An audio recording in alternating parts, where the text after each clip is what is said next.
İran yenidən müharibə mesajını verdi. Amerika ilə İsrailə gündəm xəbərinin efirində 29 aprel tarixli və bir məlumatı diqqətinizə çatdıraraq belə ki, İran Xarici İşlər Nazirliyinin müavini Səid Xətibzadə Amerika və İsrail ilə yaşanan gərginlik barədə strateji açıqlamalar verərək münaqişənin tam başa çatmadığını bildirib.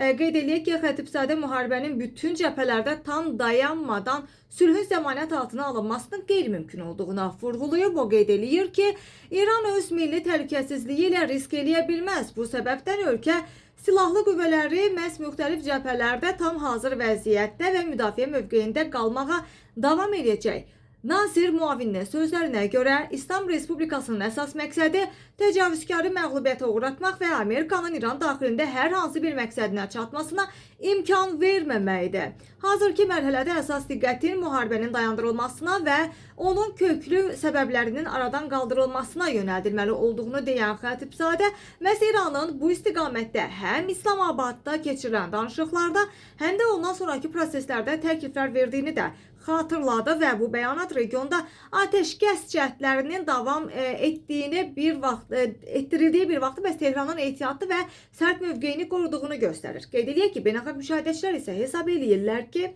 İranın bu ritorikası həm İsrailə, həm də Vaşinqtona hər hansı yeni gərginliyə cavab verməsinə də hazırlıq mesajı kimi qiymətləndirilir və hazırda diplomatik kanallar vasitəsilə də gərginliyin azaldılması yolları axtarılmış olsa da rəsmi Tehran müdafiə sistemlərini gücləndirməkdə davam edir. Bəs siz necə düşünürsünüz? İranın bu mövqeyindən sonra Amerika və İsrail bu müharibə üçün hazır vəziyyətə özlərini gətirəcəkmi? Müharibə bitər, yoxsa atəşkəsə doğru gedər?